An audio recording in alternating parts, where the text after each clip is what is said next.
Shalom Adonai, Shalom Lekulam para todo mundo. Vamos para mais um estudo de terça-feira, estudo Teshuvah. E esse vai ser um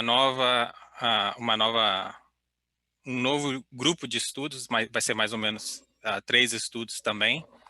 E essa vai ser a primeira semana, então vamos dar o início.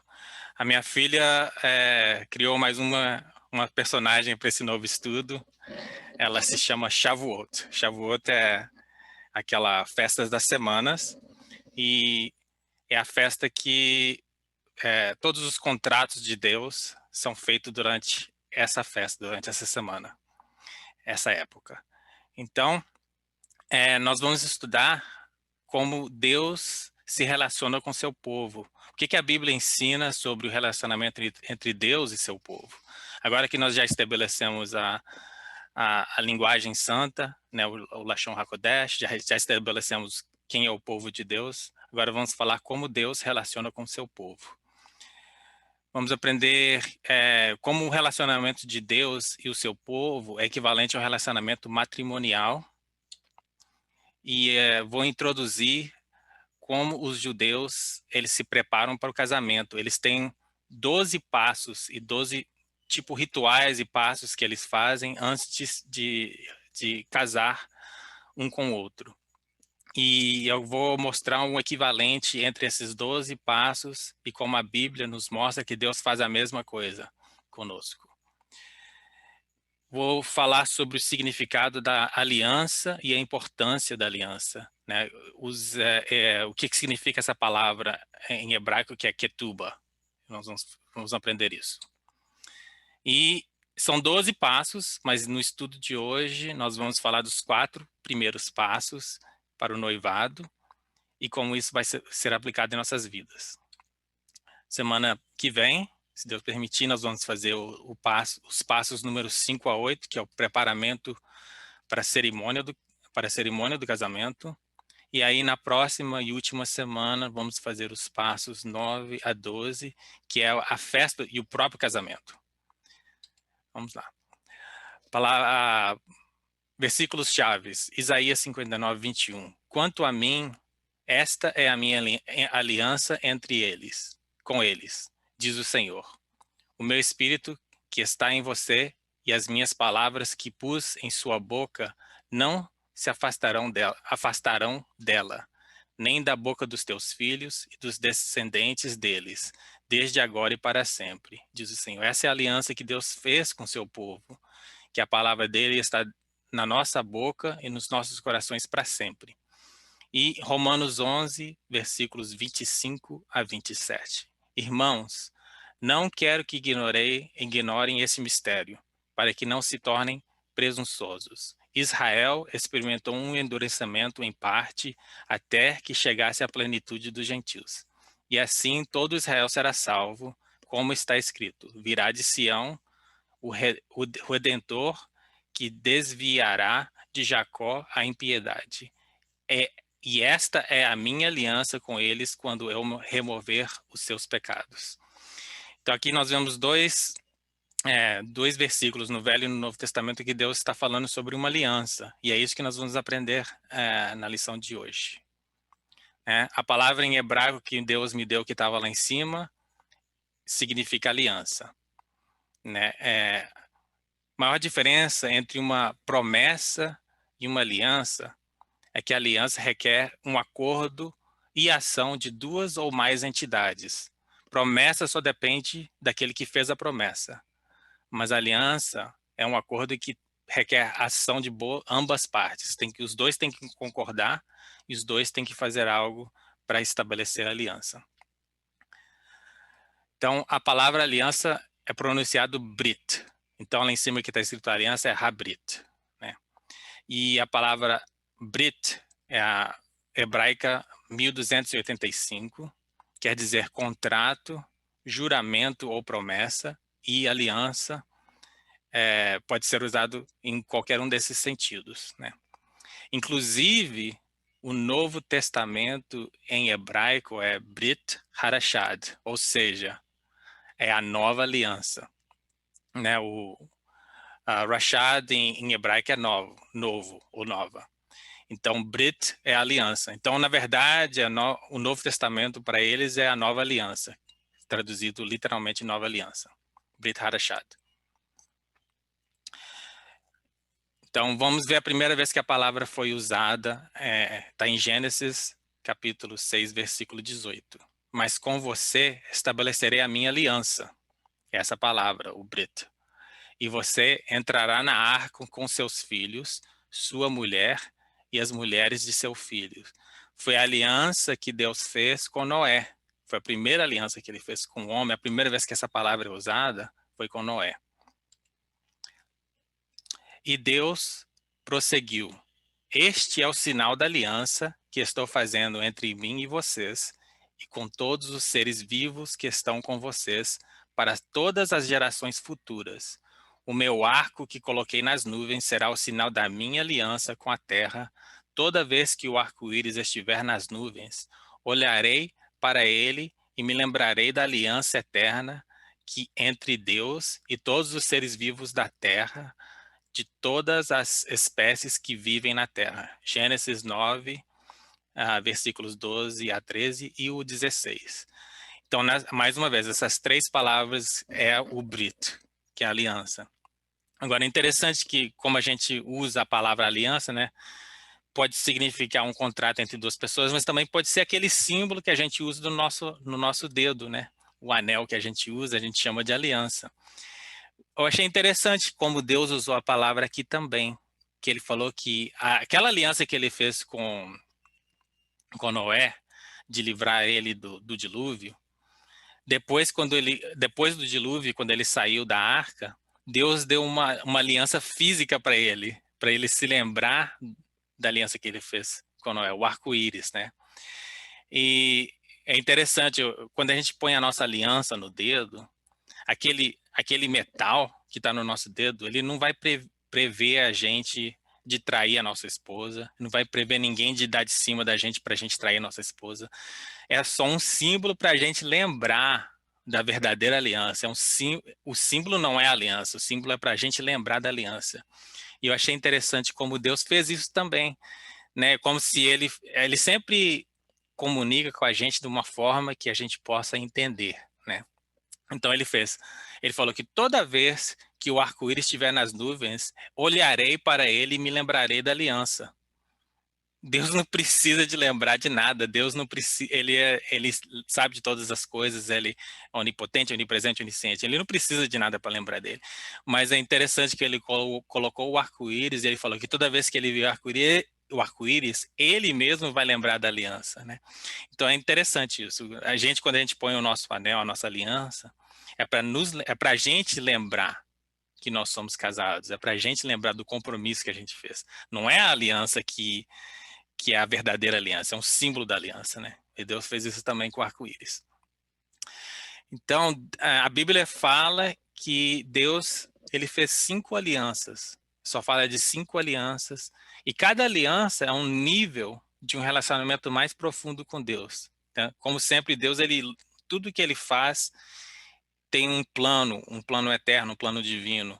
E ele tudo faz para a gente nos demonstrar as coisas, né? É como se a gente estivesse no pré-primário. Deus, quando a gente chegar no pré-primário, eles não vão chegar e dar para a gente cálculos, ou uma matemática, ou geometria, né? Você está no pré-primário, eles vão te deixar você desenhar, depois vão deixar você aprender a somar, depois subtrair, depois dividir, entendeu? Então, no nível que você está, Deus vai fazendo a mesma coisa, ele vai ensinando a humanidade no nível que eles estão, né?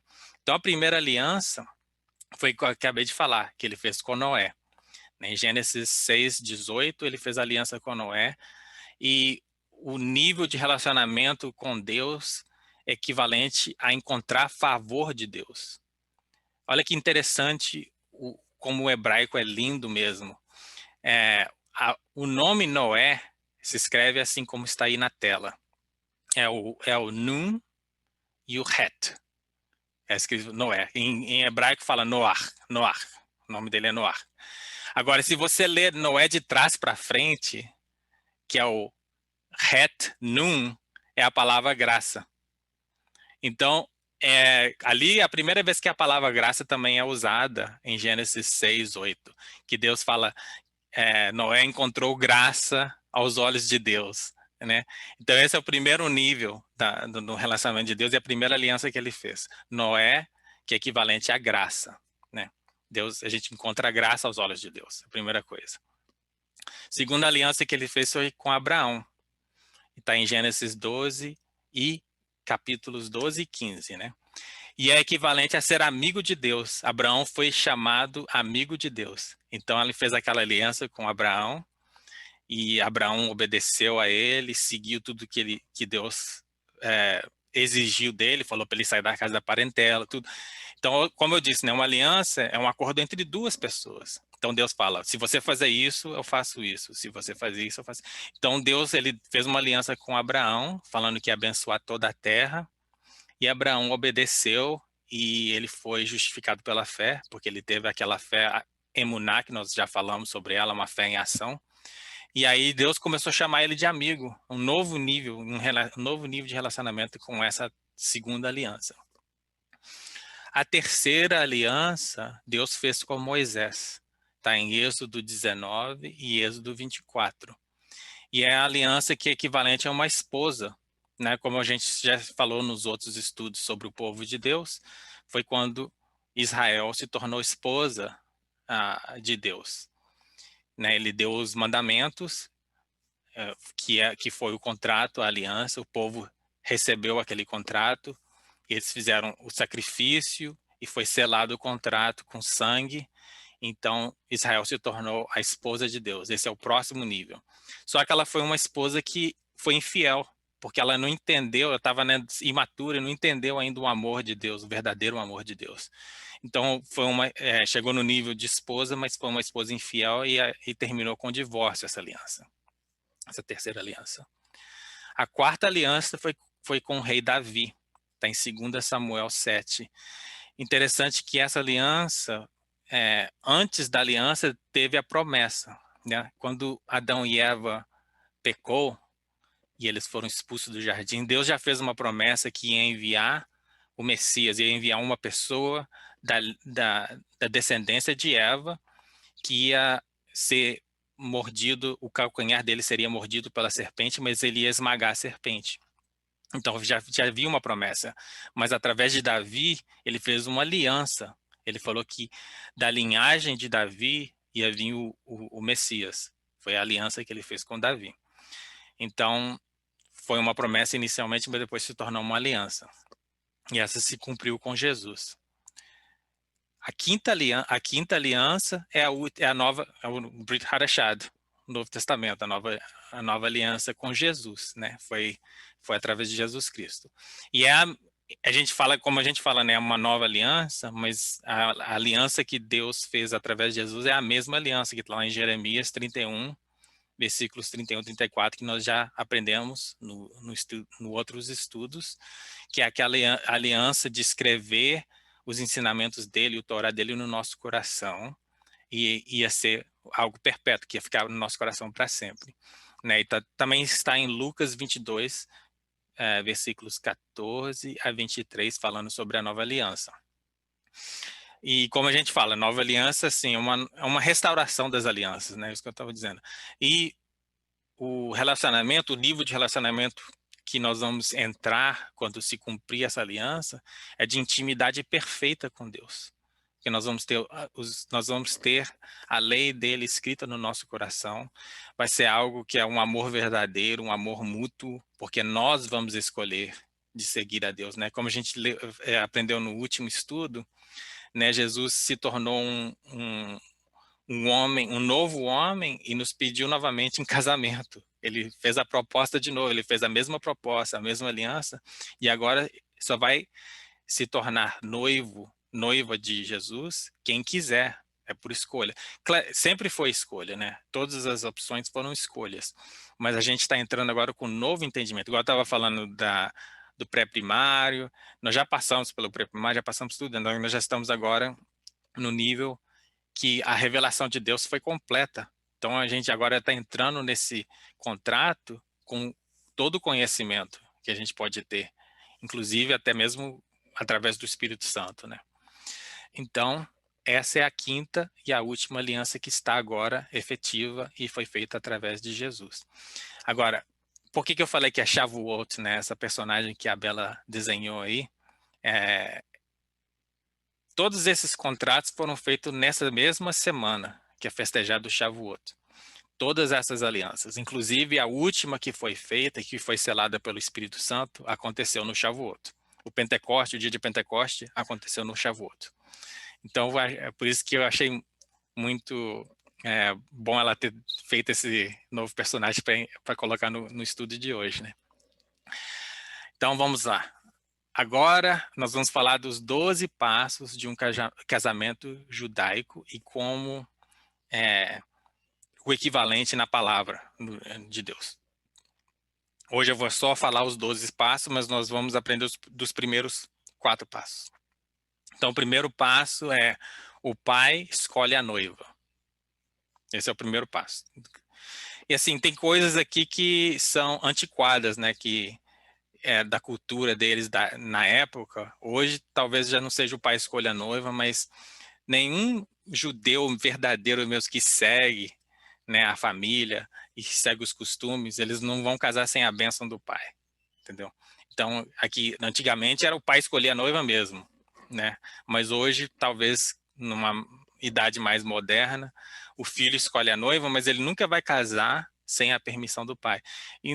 Inclusive, isso é um costume que a maioria das nações seguem, né? Mas cada dia mais está sendo esquecido, né, esse costume. Mas naquela época e na antiguidade, o pai que escolhia a noiva. Segundo, o noivo concorda a pagar um preço pela noiva. E a gente vai falar em mais detalhe, então não vou explicar aqui porque nós vamos falar sobre todos esses passos em detalhes. No terceiro passo, o noivo apresenta um contrato, é o pacto ou aliança para a família da noiva e para a noiva. É o Ketubah, né, que nós vamos aprender. No quarto passo, a noiva ou a família da noiva aceita a proposta. E esses 4 que vão ser os que nós vamos estudar hoje. Por isso que eu coloquei em cor de rosa. Aí, o quinto passo é a primeira celebração e o selo do contrato, que chama ceia do copo de vinho, né? E Jesus fez isso na Santa Ceia, mas nós vamos falar em mais detalhes depois. No sexto passo é o ritual de purificação da noiva. O sétimo passo é que todos os amigos e os relativos enviam presentes para a noiva. São presentes que são enviados à noiva. Depois que chegou nesse ponto, a noiva já começa a receber os presentes. Oitavo passo, o noivo volta para a casa do seu pai e promete vir buscar a noiva quando tudo estiver preparado. O nono passo, a noiva tem que permanecer pura até a volta do noivo. O décimo, o noivo volta em um dia de surpresa, sem avisar a noiva. O 11º, o casamento é selado. São quando os noivos ficam escondidos por um período debaixo do rupa. Rupa é a cobertura, né? É a tenda. Então, praticamente isso aqui para a gente o equivalente seria a lua de mel. É engraçado que a lua de mel vem antes do casamento para eles. E o último, que é a última cerimônia, a festa do casamento mesmo, é o 12º passo. E a gente vai aprender o quinto ao 12º passo nas outras semanas. Então vamos lá. Primeiro, o que tudo isso tem a ver com Deus e seu povo, né? A linguagem de Deus e a linguagem que Jesus usa, a linguagem que Deus usa, é de um amor, de um relacionamento matrimonial. Se a gente não entender essa linguagem e o que eles estão falando, a gente não entende tudo o que Deus está falando com a gente, né? A gente pode interpretar mal, né? Então, mais uma vez, a gente está só aprendendo como Deus define as coisas, o que a Bíblia fala sobre as coisas, para a gente poder entender as mensagens, né, que Deus quer nos revelar. Por exemplo, Deus é ciumento. Isso, quando a gente pensa, Deus é ciumento, Isso não é uma coisa boa. A gente pensa que é uma coisa ruim. Mas se você pensar no contexto de amor matrimonial, ciúmes não somente é bom, mas é necessário, né? Todo mundo que for casado, ou que tem uma namorada, ou que esteja em um relacionamento, se essa pessoa não sente ciúme, é até difícil dizer que essa pessoa ama realmente a outra pessoa, né? E hoje em dia tem tudo quanto é tipo de casamento, uma coisa até meio estranha, né? Tem aqueles casamentos abertos que eles podem ter relação com quem quiser e não tem ciúmes. Isso raramente, não vou falar que nunca dá certo porque eu não sei, mas raramente isso dá certo. Por quê? Porque o amor verdadeiro requer que você tenha ciúme, requer que essas pessoas sejam guardadas e separadas um para o outro, né, para ter aquela verdadeira intimidade. Então, a gente lê, né, em Êxodos 25, Êxodos 34:14, Deuteronômio, tem vários lugares. Eu encontrei acho que 100 referências que fala como Deus é ciumento. Então, quando a gente pensa assim, a gente pensa, isso é negativo, mas não, quando a gente pensa que ele nos ama com o mesmo amor, de um relacionamento matrimonial, a gente entende que os ciúmes de Deus é algo bom. É algo positivo. Ele quer nos proteger, ele quer nos separar, ele quer a gente só para ele. E isso é bom, não é ruim. Né? Se a gente não entender a linguagem, a gente pensa que Deus é possessivo. Né? A mesma coisa, encontrei vários versículos falando, Deus falando, você é meu povo, você pode adorar só a mim, você pode, não, ou seja, só eu, e você é meu, eu sou, mas ele também fala, eu sou seu, se você for meu povo, eu sou o seu Deus. Então não é que ele é possessivo, né? Ele quer um relacionamento íntimo com a gente e exclusivo com a gente, né? Então ele quer que a gente seja dele, mas ele também diz, eu sou seu, eu sou de vocês, entendeu? Então ele não é possessivo, é algo, mais uma vez, é algo que quando você pensa num relacionamento matrimonial, no amor matrimonial, vocês devem ser possessivos um com o outro. Seu marido deve ser seu marido, só seu marido, e a sua esposa deve ser só sua esposa, né? Não é para ser dividido. Ele é um ditador, Deus é um ditador, né? Então, mais uma vez, né? Deus nos ordena, né? Tem os mandamentos, ele está sempre mandando a gente fazer algo. Então, quer dizer que ele é um ditador. Mas não, mais uma vez, você olha no matrimônio, isso tanto mulher como homem, né? Quando você entra num relacionamento matrimonial, você faz certas regras que existem entre vocês. Você exige coisas do seu marido exige coisas de vocês, entendeu? Então, quando a gente pensa dessa forma, né, Deus ele nos dá mandamento, nos dá regras, né? Ele fala: se você quer ser meu povo, vocês têm que seguir essas regras, entendeu? Ele não está sendo um ditador. É a mesma coisa. Quando eu me casei com a minha esposa, eu falei: olha, tem certas coisas que eu não quero que você faça, tem certas coisas que eu não me agrada que você faça. Eu não estou sendo um ditador. Isso é normal entre um relacionamento. E ela faz a mesma coisa comigo, entendeu? Então, quando você tem um relacionamento matrimonial, mais uma vez, existe certas coisas que vocês exigem um do outro. Não se torna nem você, nem seu marido, nem sua esposa um ditador. É normal no matrimônio. E por último, que eu coloquei aqui, que vai requerer que a gente vai um pouquinho mais a fundo, né? Quando Jesus falou, afasta-se de mim, eu não os conheço, essa palavra na Bíblia, quando fala conheço, ele está falando de intimidade. E uma das traduções, né, dessa palavra conheço é o ato sexual, é conhecer. Mais uma vez, entre marido e mulher, quando fala Isaac conheceu a sua esposa, está falando disso, porque é o ato mais íntimo que pode ter entre duas pessoas, né? É um ato de intimidade, não é algo de malícia. Então, não quer dizer que Deus quer ter um ato sexual com a gente, ele quer que a gente tenha intimidade com ele, né? A palavra conheço é yadá, né? A palavra 30:45. Vamos ver mais um pouquinho sobre essa palavra para a gente entender ela melhor. Então, yadá quer dizer conhecer, saber, entender, distinguir, perceber, conhecer carnalmente, que é o que eu acabei de falar, obter sabedoria. Inclusive, essa palavra é a palavra raiz da palavra ninfal, que é a palavra raiz dos Nefelins, que são os anjos caídos, né? A raça dos anjos caídos que eles criaram. Vem dessa mesma palavra. Então, essa palavra, ela pode ser usada de muitas maneiras, né?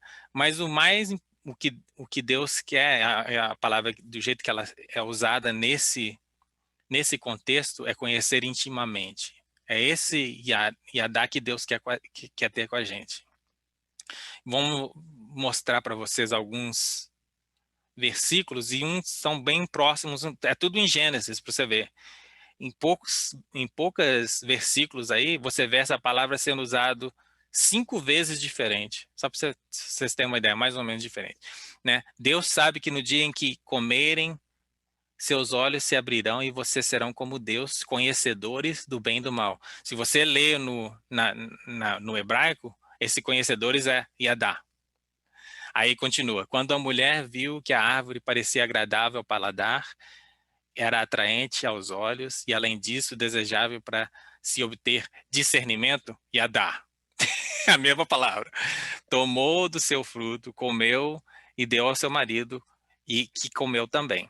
Os olhos dos dois se abriram e Yadá, perceberam que estavam nus.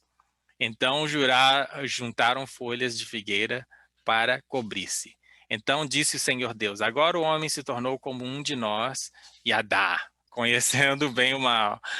Não se deve, pois, permitir que ele também tome do fruto da árvore da vida e o coma e viva para sempre. Adão teve Yadá, a mesma palavra, relações com Eva, sua mulher. Ela se engravidou e deu à luz a Caim, disse ela. Com o auxílio do Senhor tive um filho homem. Então você vê que essa mesma palavra, ali, por exemplo, no último versículo, né, no capítulo 4, versículo 1, é óbvio que ele está falando de relação sexual, porque falou que ali tem algumas traduções que falam, Adão conheceu Eva. Tem algumas traduções que falam isso, Adão conheceu Eva, sua mulher. E ela se engravidou. Ou seja, peraí, eu vou conhecer alguém, oi, tudo bem, prazer de conhecer. Aí no outro dia ela vai aparecer grávida? Não, então obviamente aí que eu tô falando, conheceu ali foi traduzido como relações, né? Mas essa mesma palavra tá lá em cima também usada, isso que eu tô falando, se você olhar no Blue Letter Bible, tá lá, Yadá, não tá não é uma versão diferente da palavra não. Todas essas aí é Yadá, Yadá, Yadá, todas elas. Não tá com uma versão um pouquinho diferente, não, é a mesma palavra. Inclusive ali em cima, quando tá falando que serão conhecedores do bem e do mal, né? O Yadá, é o que eu estou falando ali, está falando, é a raiz da palavra Nefelim, dos Nefelins, que são aquela Nefal, que é o verbo cair, o verbo caído. Então, essa palavra ela pode ser usada de várias maneiras, mas a maneira que Deus está falando, né, que Jesus falou, não os conheço, não os conheço, ele está falando que eu não tenho intimidade com vocês. Vocês me conhecem só de nome, entendeu? Ele está falando, não os conheço, aparte-se de mim, vocês que praticam o mal, vocês que praticam a iniquidade. Ou seja, vocês que não seguem a lei, vocês que não conhecem a lei, entendeu? Então aí que tá, a gente tem que, isso que eu estou falando, se a gente entender o contexto e como Deus está usando essas palavras, a gente vai entender melhor o que eles estão dizendo. Agora eu coloquei aqui Gênesis 24, resumido. Eu coloquei lá embaixo, resumido. Então eu vou tentar ler rapidamente, mas esse capítulo que vai nos ajudar a entender os primeiros 4 passos do casamento judaico. Então, aqui está falando a história de quando Abraão, porque ele já estava na sua idade avançada, né? Quando ele teve Jacó, já estava avançado. Então, quando Jacó estava velho o suficiente para casar, então Abraão estava mais velho ainda, então ele não tinha mais como ir atrás de uma esposa, né? Eu lembro que o primeiro passo é o pai escolhe a esposa. Então ele enviou o seu servo, é o Eliezer, que na Bíblia não fala que é Eliezer, mas nos outros livros históricos que eu mencionei, dos pergaminhos do Mar Morto, fala o nome dele, Eliezer.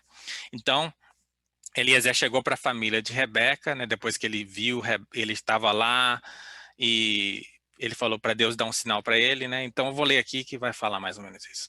Então ele está já falando com a família, que ele já está apresentando como se fosse o contrato para a família, o Ketuba, né? E toda essa história foi, assim, anormal. O normal seria escrever o contrato e o pai que escolhia, tudo. Mas é um bom exemplo de como se encaixa tudo isso. Então, Eliezer falou para a família de Rebeca. E ele disse: Sou servo de Abraão. O Senhor o abençoou muito. E ele se tornou muito rico. Sara, mulher do meu senhor, na velhice lhe deu um filho, que é o herdeiro de tudo que Abraão possui. E o meu senhor fez-me jurar, dizendo: Você não buscará mulher para o meu filho entre as filhas dos cananeus, em cuja terra estou vivendo, mas irá a família de meu pai, ao meu próprio clã, buscar uma mulher para o meu filho. Então perguntei ao meu senhor: E se a mulher não quiser me acompanhar? Ele respondeu: O Senhor, a quem tenho servido, enviará o seu anjo com você e coroará de êxodo a sua missão para que você traga para meu filho uma mulher do meu próprio clã, da família de meu pai. Quando chegar aos meus parentes, você estará livre do seu juramento se eles se recusarem a entregá-la a você. Hoje, quando cheguei à fonte, eu disse: Ó Senhor, Deus do meu senhor Abraão, se assim desejares, dá êxodo à missão de que fui incumbido. Aqui estou em pé diante desta fonte. Se uma moça vier tirar água e eu lhe disser: Por favor, dê-me de beber um pouco de seu cântaro, e ela me responder: Bebe, e também darei água aos seus camelos, seja essa a que o Senhor escolheu para o filho do meu senhor. Antes de terminar a oração em meu coração, surgiu Rebeca, com o cântaro no ombro. Dirigiu-se à fonte e tirou água. E eu lhe disse: Por favor, dê-me de beber. Ela se apressou a tirar o cântaro do ombro e disse: Bebe, e também darei águas aos teus camelos. Eu bebi, e ela deu de beber também aos camelos. Depois lhe perguntei: De quem você é filha? Ela me respondeu: De Betuel, filho de Naor e Milca. Então coloquei o pendente em seu nariz e as pulseiras em seus braços. Encurvei-me em adoração ao Senhor. Bendisse ao Senhor, o Deus do meu senhor Abraão, que me guiou pelo caminho certo para buscar para o filho dele a neta do irmão do meu senhor. Agora, se quiserem mostrar fieldade e bondade ao meu senhor, diga-me. E se não quiserem, diga-me também, para que eu decida o que fazer. Labão e Betuel responderam: Isso vem do Senhor.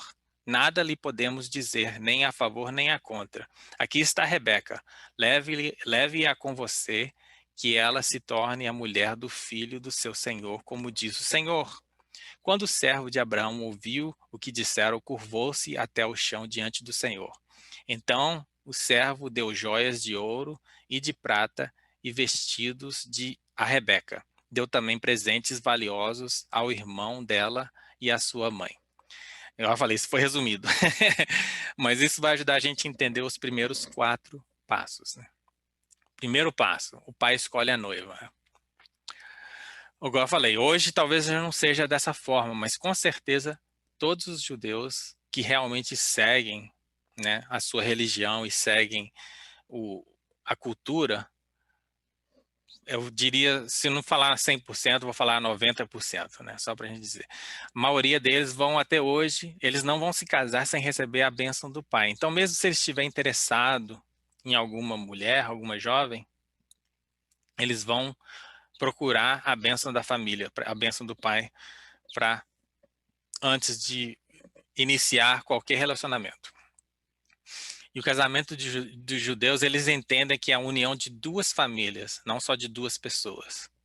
Então, o pai ele tem que conhecer a família da garota, se já não conhece, né? E eles tentam realmente fazer assim, eles casam entre si, né? Eles já conhecem as famílias e desde pequeno eles já falam: sua filha vai casar com meu, meu filho, é mais ou menos assim, até hoje. Os pais, às vezes, até enviam um servo de confiança para escolher uma esposa de boa família para se casar com seus filhos, igual aconteceu aqui em Gênesis, né? Se alguma coisa impede o pai de escolher, naquela época eles enviavam um servo fiel, né? Agora, o paralelos, vamos ver os paralelos. Né? Abraão enviou Eliezer para escolher uma esposa para Isaac, nós acabamos de ler. E Deus enviou o Espírito Santo para escolher uma esposa para o seu filho Jesus. E aí tem vários versículos de referência, né, que mostra que Deus enviou o Espírito Santo e ele que nos convence, né, do contrato que a gente tem com Deus. Ele nos convence do pecado e do juízo da justiça e nos convence que Jesus Cristo é o Senhor. Então aí tem um paralelo já. Eliezer estava preocupado se a mulher não o quisesse seguir. Então Abraão falou para ele, se a mulher não quiser, ou se a família não quiser, você fica livre do pacto. É a mesma coisa que o Espírito Santo. Só porque Deus enviou o Espírito Santo para escolher a sua esposa, a noiva de Jesus, não quer dizer que todo mundo vai escutar o Espírito Santo, né? Aí entra aquele versículo que fala que o único pecado que não tem perdão é blasfêmia contra o Espírito Santo. Porque se o Espírito Santo está te convencendo da verdade, né, e está te convencendo do pecado, do juízo, da justiça, e você rejeitar o Espírito Santo, você não tem como ser perdoado após a morte, porque você não está num relacionamento com Jesus. Então, o Espírito Santo faz a parte dele é nos convencer, mas nós podemos rejeitar, assim como também, né, se os pais de Rebeca falassem, não, ela não vai, você está maluco, sai daqui, ou se ela não quisesse, ele estava livre desse pacto. Das mesmas formas, nós podemos também entristecer o Espírito Santo, né? 1 Tessalonicenses, capítulo 5, versículo 19. Então a gente vê o primeiro paralelo, foi o pai, né, que escolheu Israel, o pai escolheu a noiva, e também ele enviou o Espírito Santo, que é o servo fiel, né, que é Deus também, mas é o tipo do servo fiel aqui, do Eliezer. O segundo passo, né? O noivo tem que concordar, né? O pai escolhe, mas o noivo tem que concordar. E tem que concordar também em pagar um preço pela esposa, né? Igual eu falava, antigamente isso se chamava dote, eu não sei como se chama, se ainda existe isso, mas hoje, né, nas famílias judaicas, né, entre os judeus, ainda existe isso. Eles fazem normalmente como se diz? Eles fazem um compromisso, né? Se eles falam, sua filha vai casar com meu filho, eles fazem um compromisso de ajudar aquela família a criar aquela criança, né?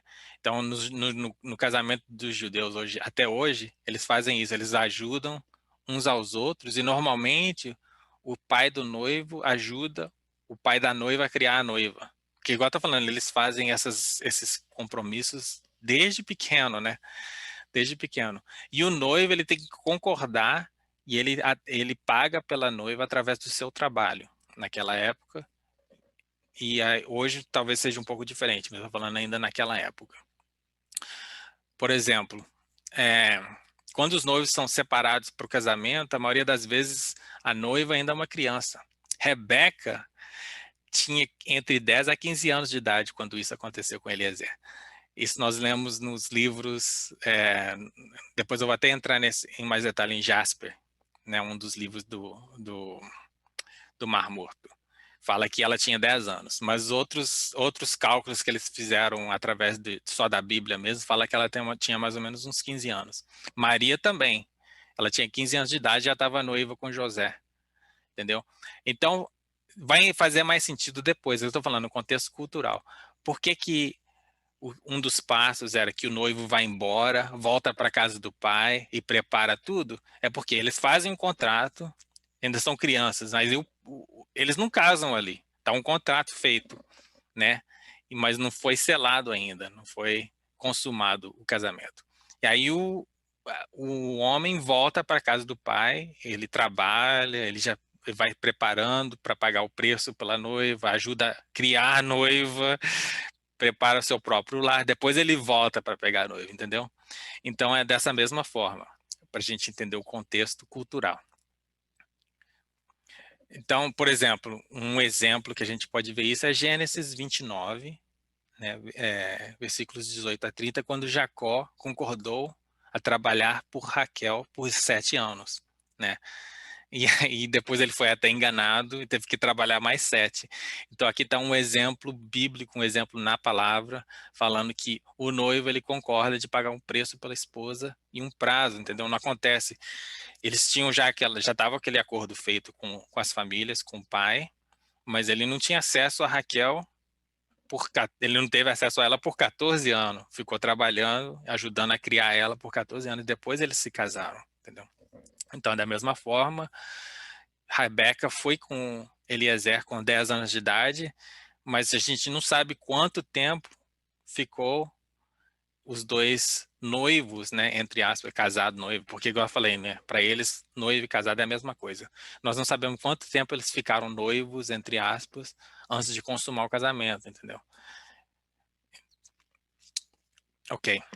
Então aqui a gente vê o paralelo. Deus, o Pai, ele estabeleceu o preço pela noiva antes da fundação da terra. Aquele versículo em 1 Pedro 1:20 que fala, né, que antes da fundação da terra, o Cordeiro já foi morto por nós. Jesus morreu antes dele começar a criação, já tinha o preço que ele estabeleceu pela noiva. O Cordeiro foi morto antes da criação.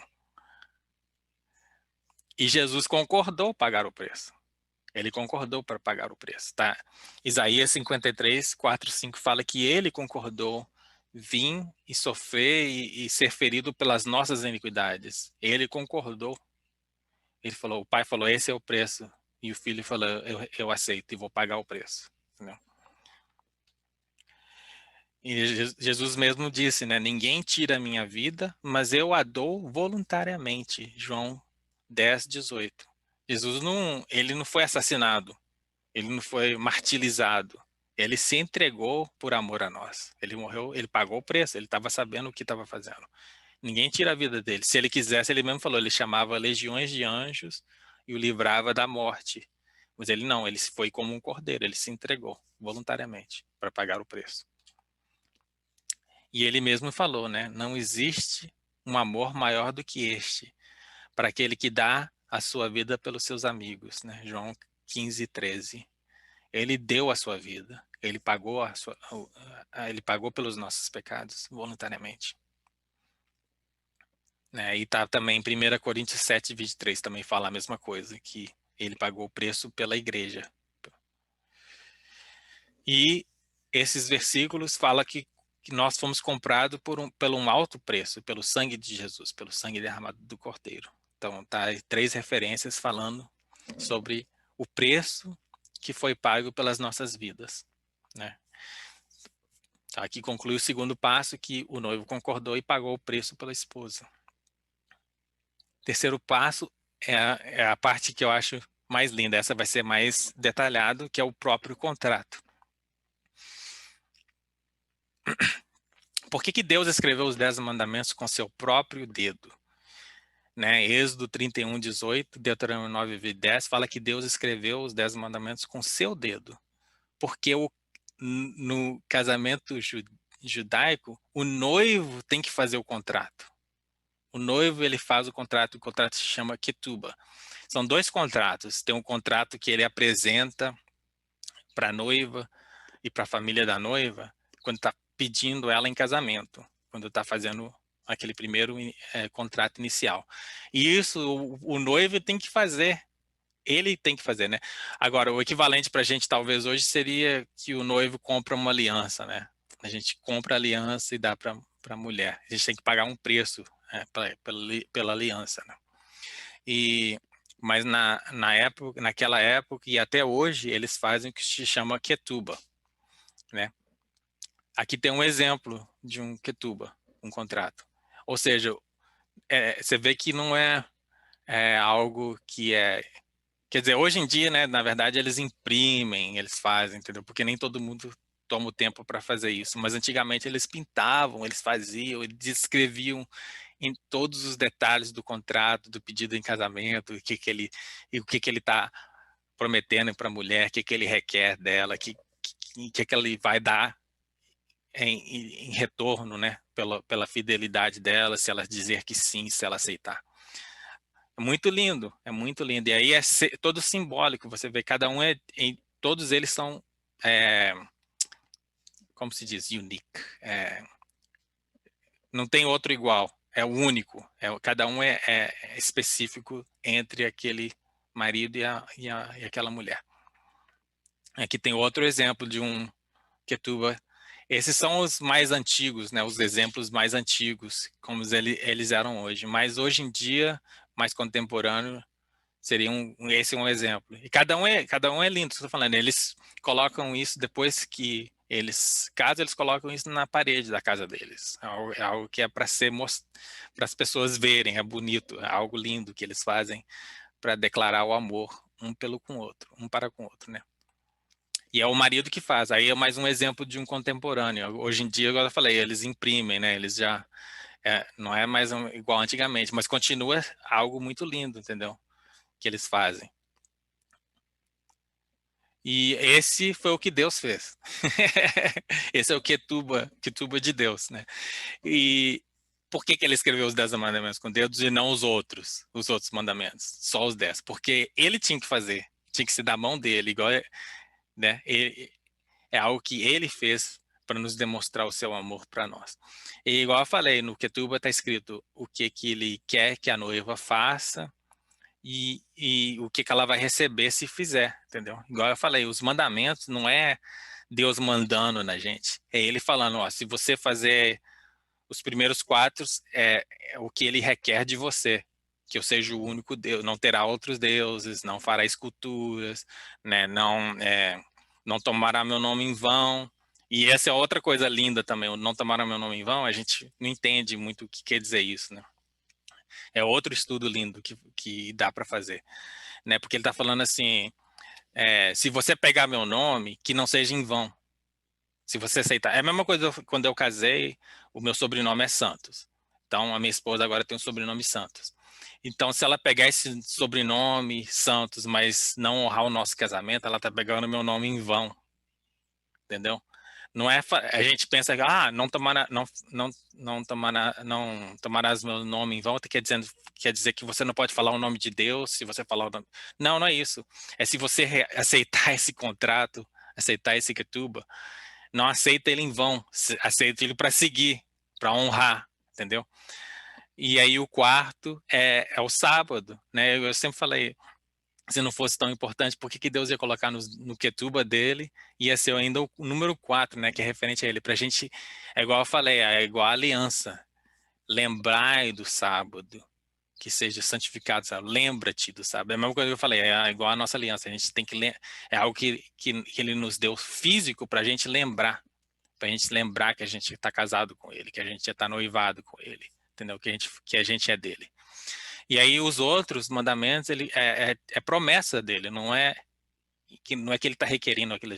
Ele falou, se você se tornar a minha noiva e seguir os meus mandamentos, você não vai ter que mentir, você não vai ter que roubar, você não vai ter que furtar, porque eu vou providenciar tudo para vocês, né? Inclusive, se não fosse algo bom, o povo não ia aceitar, o povo não era bobo, mas eles aceitaram rapidinho, né? Ó, ok, então aí eu tô falando, no Ketuba, você tem que falar as expectativas que você tem e o que você vai oferecer se ela aceitar a seguir as expectativas, né? As promessas. Para a gente, por exemplo, é vida eterna, a gente vai reinar com Cristo. Tem muitas promessas de Deus, se a gente seguir a Ele, né?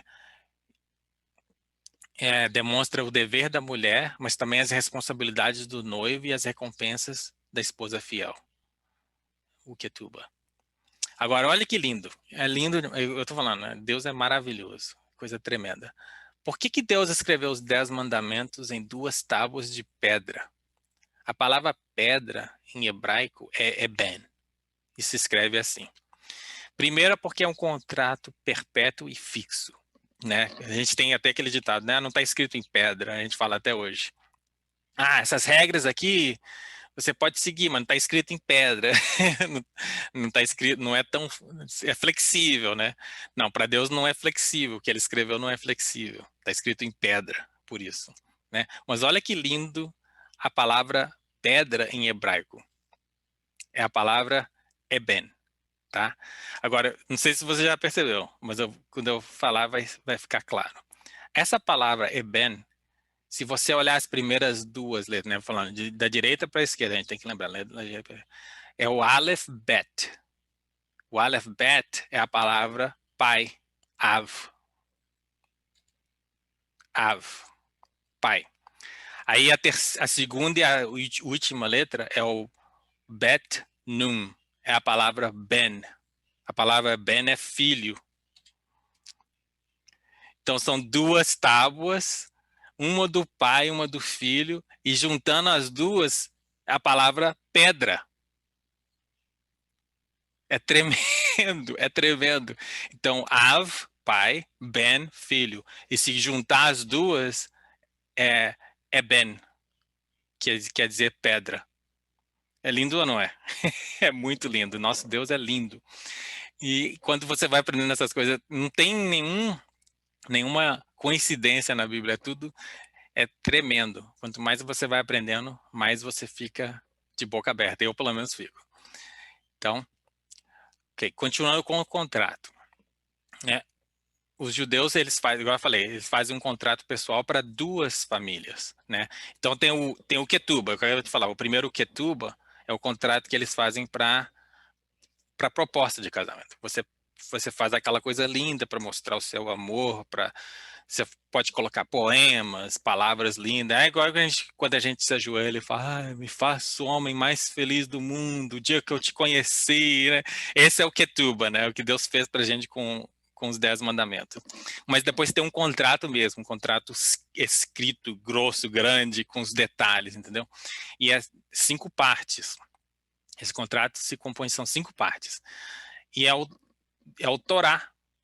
Essas 5 partes é o Torá, né? Eu falei com você quando aquelas em Gênesis 24 foi um pouquinho fora do normal, não foi ortodoxo, foi fora do normal porque o Abraão estava avançado de idade, ele mandou o servo foi lá e falou verbalmente para a família, tudo não foi nada normal do que eles fazem normalmente, mas o que eles fazem normalmente é um contrato de 5 partes. A primeira parte, a o noivo assina, a segunda parte a noiva assina, a terceira parte a família do noivo assina, a quarta parte a família da noiva assina, e a quinta parte todo mundo assina e tem um testemunho individual que assina, né? Então, o contrato de Deus é o Torá, né? Agora eu falei, Torá não é lei, a Torá é ensinamento, é um contrato. E tem 5 partes, são 5 livros, né? Em grego chama Pentateuco. Eles traduziram Pentateuco. E penta quer dizer 5 e teuco é instrumento, 5 instrumentos. Os 5 livros para eles é 5 instrumentos, né? 5 livros, Torá. Primeira parte é o Gênesis, Bereshit. Nós já aprendemos em hebraico. E em hebraico, os nomes dos livros é a primeira palavra do livro, né? Bereshit é a primeira palavra do livro, Gênesis. Né? Gênesis é grego, quer dizer no princípio, mas Bereshit também quer dizer no princípio. Mas no hebraico eles usam a primeira palavra daquele livro, é o nome do livro. Tá? Então, no Bereshit, no Gênesis, é quando o noivo é apresentado.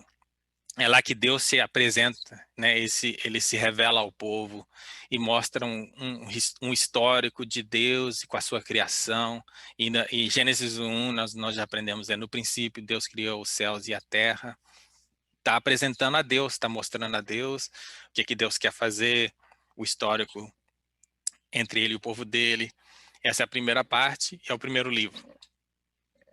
Na segunda parte, está apresentando a noiva e está mostrando essa responsabilidade da noiva. Então, é um êxodo, né? E em hebraico é o Shemot. Lembra que a gente falou que Shem é novo, nome? Shem, Hashem, nome.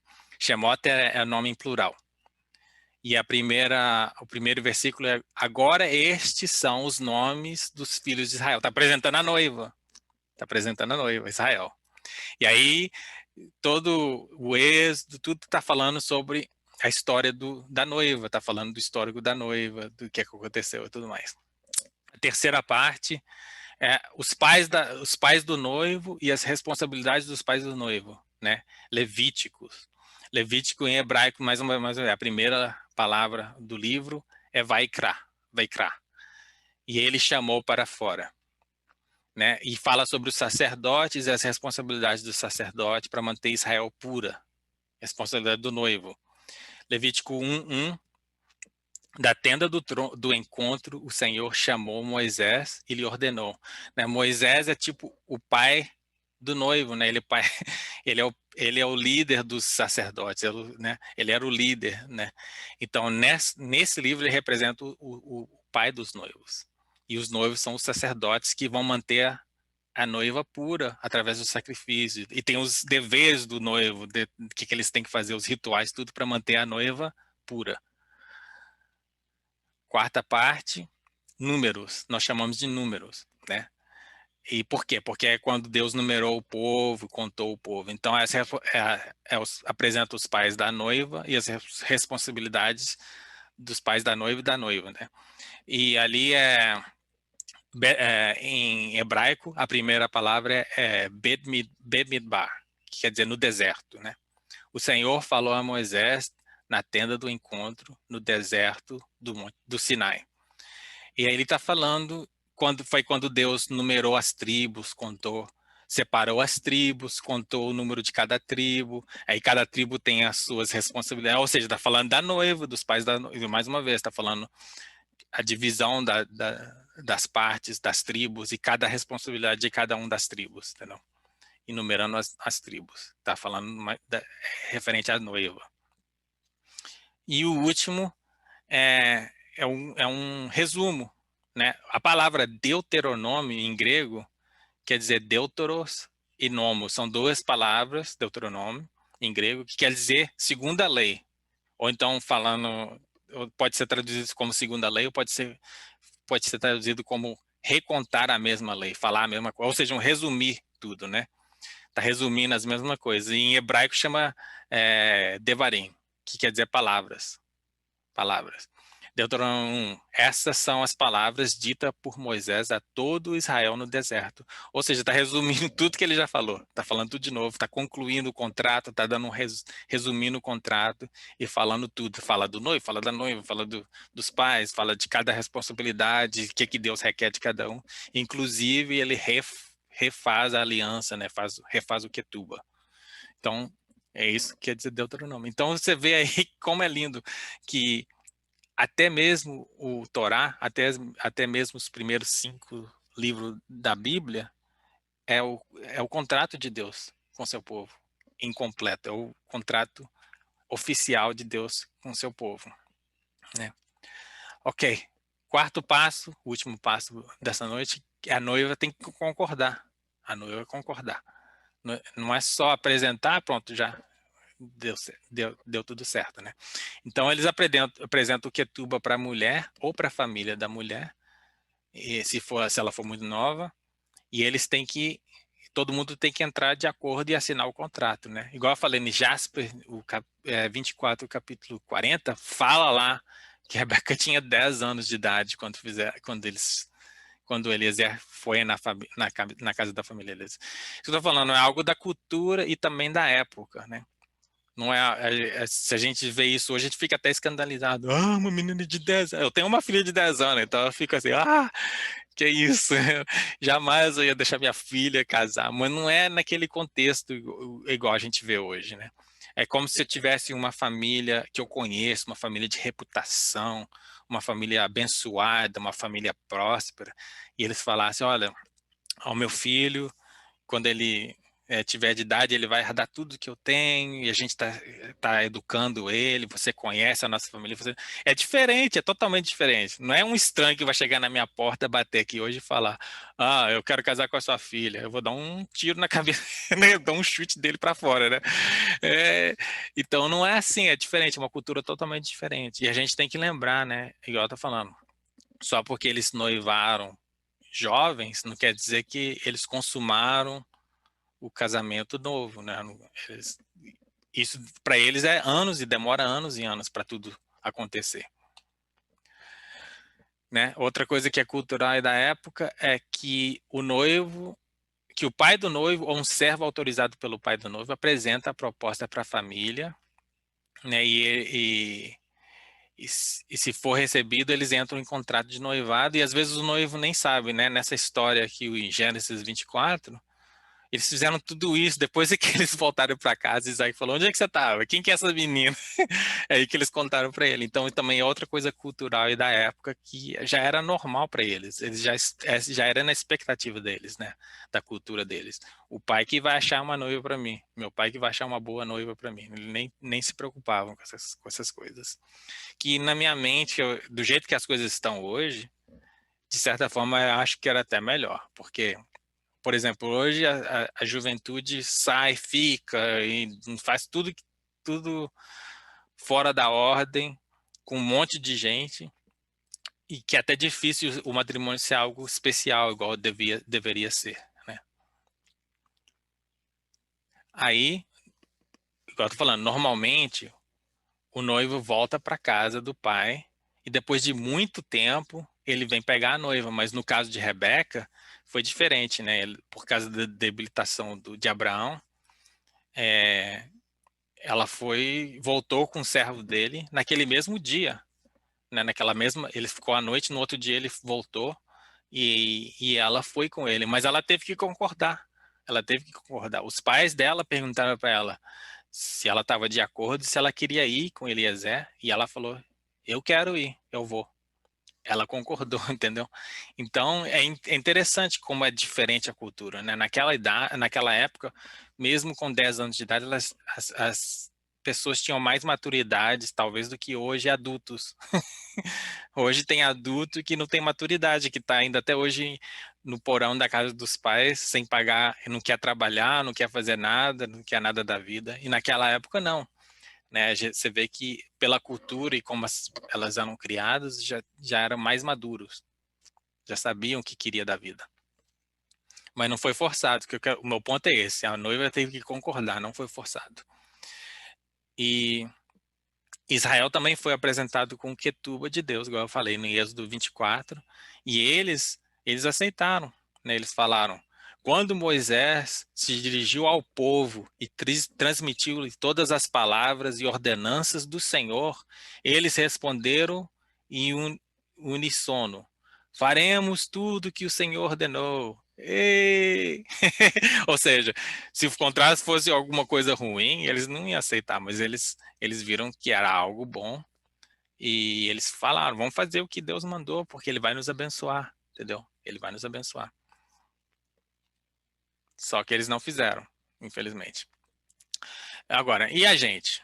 Né? Nós recebemos algum quetuba? Vocês receberam um quetuba de Deus e nós concordamos? Será que nós fizemos isso? Né? A gente faz aquela oração, né? O que a gente faz naquela oração? Primeiro, vamos falar do quetuba. O quetuba vem do Espírito Santo. O próprio Espírito Santo fala conosco. Quando a gente está foi naquela noite que a gente estava buscando a Deus, falando: se Deus existe, fala comigo. Quem falou foi o Espírito Santo. Quem apresentou para você foi o Espírito Santo. Quem revelou isso para você foi o Espírito Santo. E ele fala tudo, né? Ele é um Deus justo, ele é um Deus santo. Você é pecador, você quebrou os mandamentos, você tem que se arrepender, você tem que voltar, entendeu? Então é tudo apresentado no nosso coração e se a gente recebe, a gente se entrega, né? Então, ok, nós ouvimos a mensagem de salvação e somos convencidos da verdade pelo Espírito Santo. Então, Deus representa o seu Quetuba. Aí nós confessamos que somos pecadores. Primeiro, todo mundo que fez essa oração provavelmente fez a mesma oração, fez o mesmo. A gente fala: nós pecamos, nós confessamos, nós somos pecadores. Por quê? Porque nós quebramos os mandamentos de Deus, nós quebramos o Torá. Nós sabemos que nós somos mentirosos, que nós roubamos, que a gente odiou, e daí afora. A gente sabe, a gente está com consciência, quando a gente está se entregando a Deus, a gente está com a consciência que nós estamos errados. Por isso que nós estamos confessando, por isso que nós estamos nos arrependendo. E nós reconhecemos que se a gente não pedir esse perdão, a gente merece a morte. A gente merece a morte, porque o salário do pecado é a morte. E é por isso que a gente, quando a gente recebe aquele puxão de orelha do Espírito Santo, a gente, aqueles que têm o coração, é, como se diz, não tem um coração duro, né? Eles reconhecem isso. E aí a gente reconhece que a gente quer voltar para Deus. A gente reconhece que a gente quer se arrepender, né? A gente fala, nós fizemos tudo isso, Senhor, nos perdoa, por favor, nós vamos voltar para Ti, nós vamos Te seguir. Concordamos que de agora em diante nós vamos seguir os ensinamentos dEle, nós vamos honrar a Ele, não vamos fazer isso mais. Concordamos que a nossa vida agora pertence a Ele. É isso que a gente faz, nós nos entregamos a Ele, falamos, Senhor, agora o Senhor é o nosso Senhor. Isso quer dizer Senhor, né? A gente fala Senhor, Senhor, Senhor. Mas o que é Senhor? Né? Nós entregamos nossa vida a Ele. Nós agradecemos Ele pelos presentes, né? Igual ele falou, igual eu falei no Ketuba, ele fala o que ele requer e o que ele vai nos dar. Então a gente agradece, muito obrigado pela vida eterna, muito obrigado pelo perdão dos nossos pecados, obrigado pelo privilégio agora de ser seu povo, né? Obrigado, obrigado. Obrigado pelo Espírito Santo. Então, na verdade, a gente concordou. Nós, como noivo, nós concordamos. Se a gente nós fizemos essa confissão, se nós entregamos a nossa vida a Deus, nós concordamos. Nós concordamos com o Ketuba de Deus, né? Então, Jesus disse aos seus discípulos, se alguém quiser acompanhar-me, negue-se a si mesmo, toma a sua cruz e siga-me. Pois quem quiser salvar a sua vida, a perderá. Mas quem perder a vida por minha causa, a encontrará. Então, mesmo se você fez aquela oração em ignorância e você fez sem saber o que você estava fazendo, se você depois estudar a palavra de Deus, e aí as pessoas falam, não, é porque essa aliança do Velho Testamento, a aliança do Novo Testamento é com Jesus. Foi Jesus que falou isso aí, ó. Jesus que falou, negue-se a si mesmo, toma a sua cruz e siga-me. Então, mesmo, a gente não pode usar essa desculpa que, não, agora é Novo Testamento, a gente não tem que fazer nada, a gente é salvo pela graça, não tem que fazer mais nada. Não, o contrato é entre duas pessoas e requer que as duas pessoas fazem a sua parte. A promessa de Deus é que Ele vai nos dar a vida eterna, vai nos salvar, vai nos livrar da morte, vai perdoar os nossos pecados. Ele fez a parte dele e continua fazendo. Mas a nossa parte é seguir Ele, segui-lo. Está aí, claro, segui-lo. Se não faz sua parte, o contrato é quebrado, né? Então vamos concluir. Deus tem um plano e Ele tem um plano de compromisso com o seu povo, do começo ao fim, igual eu falei, é um compromisso de Deus com o seu povo. E Ele demonstra o seu amor da mesma forma que um relacionamento matrimonial entre um homem e mulher, né? Então, para a gente entender o amor de Deus, se você entende o amor matrimonial, você vai entender melhor o amor de Deus. Então, a gente aprendendo essa linguagem, nós podemos entender melhor como Ele se relaciona conosco e o que Ele quer dizer com muitas coisas que Ele diz na sua palavra. E aprendendo as ilustrações que Ele usa na própria palavra, nós podemos apreciar tudo que Ele faz por nós e segui-lo melhor, né? Então, o propósito desse estudo está sendo isso, para a gente entender como que Deus quer que a gente se relacione com Ele, né? Através de tudo que Ele fez e que Ele nos mostrou. E é isso, gente. Então, vamos ler alguns versículos e vamos encerrar. Pois todos pecaram e estão destituídos da glória de Deus. O salário do pecado é a morte, mas o dom gratuito de Deus é a vida eterna em Cristo Jesus, o nosso Senhor. Se você confessar com a sua boca que Jesus é o Senhor e crer em seu coração que Deus o ressuscitou dentre os mortos, será salvo. Pois com o coração se crê para a justiça e com a boca se confessa para a salvação. Porque todo aquele que invocar o nome do Senhor será salvo. Tá? Esse é o Ketuba. Esse é o Ketubah, esse é o plano, é esse que Jesus está oferecendo para a gente. Então a gente tem que entender o que, que ele está oferecendo e receber, né? Igual o último versículo aí que está: todo aquele que invocar o nome do Senhor será salvo. Ele está entre aspas assim, porque foi tirado de Jeremias 31, versículo 33 a 36, que a gente já aprendeu, que é o original, a aliança de Deus desde o princípio, que ele quer escrever a sua lei no nosso coração e ele quer que a gente siga ele por amor e não por obrigação. Né? Então, não é nada novo. O Novo Testamento não é novo. O Novo Testamento é o Velho Testamento se cumprindo, entendeu? É o Velho Testamento sendo revelado. Então vamos. Eu já falei sim pra Jesus. Eu sou noivo de Jesus, viu, gente? Já sou comprometido. Então eu já falei sim, mas agora eu tô com mais consciência do que eu falei, né? Então a gente às vezes a gente fala algo e a gente não entende 100%. Então quanto mais eu tô estudando, eu tô com mais consciência do que eu falei. Por isso que eu quero realmente buscar mais a Deus e aprender mais dele, para poder segui-lo mais de perto, para ter aquela intimidade que Deus quer da gente, tá? Então, fiquem com Deus. A gente encerra o estudo dessa semana.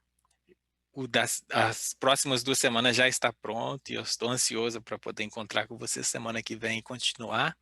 Né? Se Jesus não voltar, nós estamos aqui. Fiquem com Deus. Shalom Adonai.